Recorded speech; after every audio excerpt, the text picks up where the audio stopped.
श्री दुर्गाय नमः। अथ श्री दुर्गा सप्तशती तृतीयो अध्याय।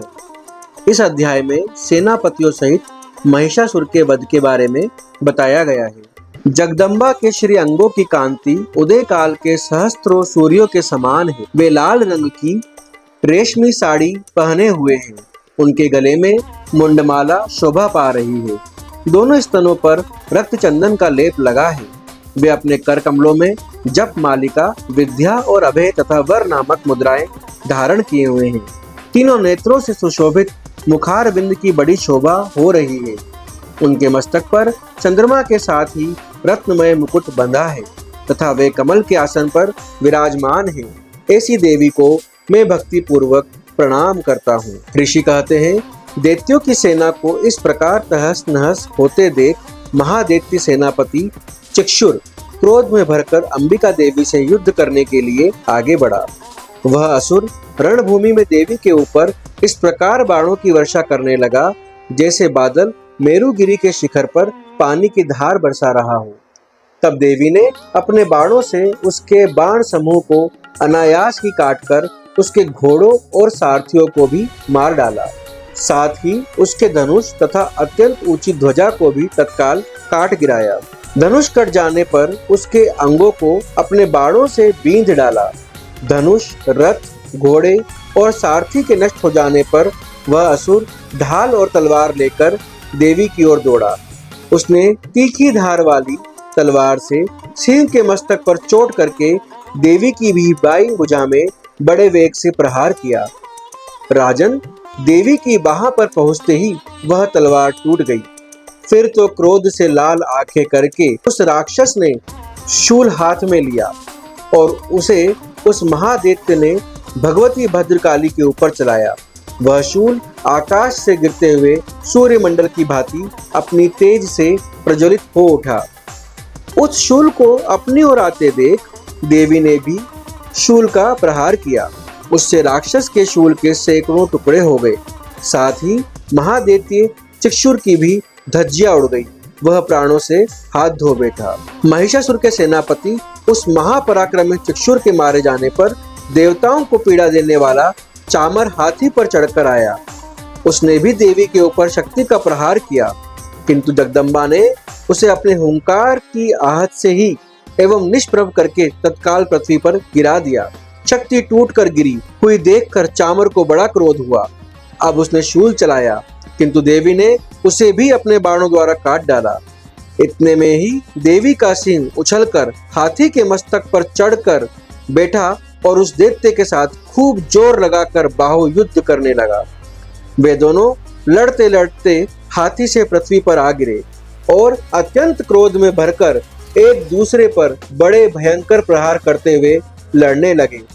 तदनंतर सिंह बड़े वेग से आकाश की ओर उछला और उधर से गिरते समय उसने पंजों की मार से चामर का सिर धड़ से अलग कर दिया।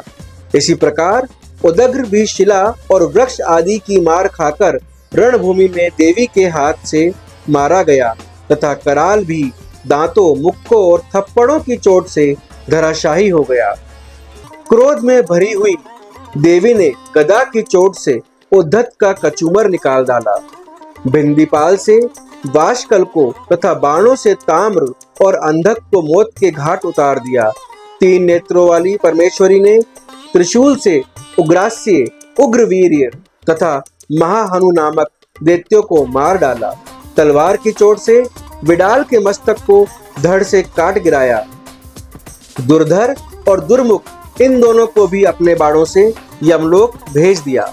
इस प्रकार अपनी सेना का संहार होता देख महिषासुर ने भैंसे का रूप धारण करके देवी के गणों को त्रास देना आरंभ किया। किन्हीं को थुथुन से मारकर, किन्हीं के ऊपर खुरों का प्रहार करके, किन्हीं को पूंछ से चोट पहुंचाकर, कुछ को सींगों से विदीर्ण करके, कुछ गणों को वेग से, किन्हीं को सिंहनाद से, कुछ को चक्कर देकर और कितनों को निश्वास वायु के झोंके से धराशायी कर दिया। इस प्रकार गणों की सेना को गिराकर वह असुर महादेवी के सिंह को मारने के लिए झपटा। इससे जगदम्बा को बड़ा क्रोध हुआ।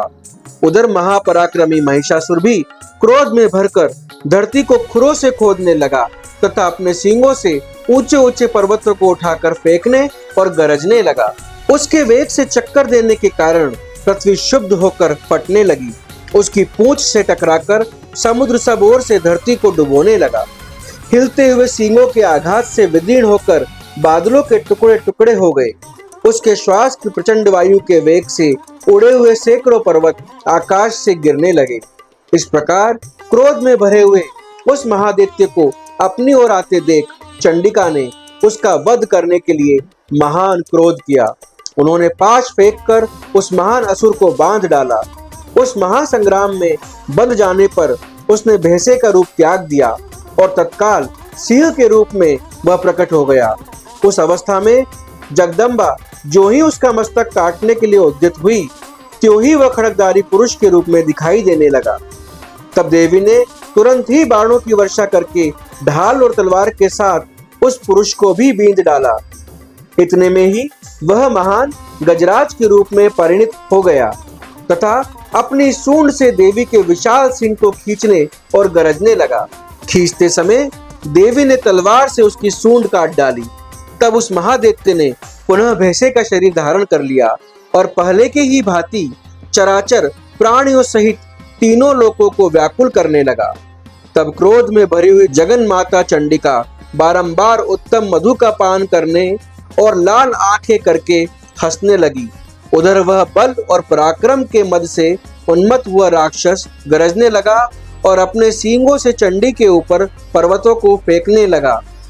उस समय देवी अपने बाणों के समूह से उसके फेंके हुए पर्वतों को चूर्ण करती हुई बोली। बोलते समय उनका मुख मधु के मद से लाल हो रहा था और वाणी लड़खड़ा रही थी। देवी ने कहा, ओ मूढ़, मैं जब तक मधु पीती हूँ तब तक तू क्षण भर के लिए खूब गरज ले। मेरे हाथ से यही तेरी मृत्यु हो जाने पर अब शीघ्र ही देवता भी गर्जना करेंगे। ऋषि कहते हैं, यो कहकर देवी उछली और उस महादैत्य के ऊपर चढ़ गई। फिर अपने पैर से उसे दबाकर उन्होंने शूल से उसके कंठ में आघात किया। उनके पैर से दबा होने पर भी महिषासुर अपने मुख से अभी आधे शरीर से ही वह बाहर निकलने पाया था कि देवी ने अपने प्रभाव से उसे रोक दिया।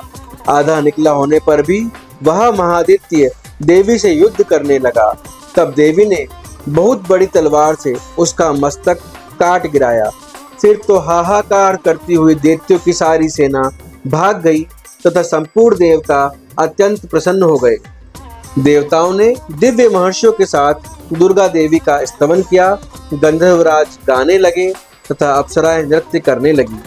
इस प्रकार श्री मार्कंडेय पुराण में सावर्णिक मनवंतर की कथा के अंतर्गत देवी महात्म्य में महिषासुर वध नामक तीसरा अध्याय संपूर्ण हुआ। ओम श्री दुर्गाय नमः।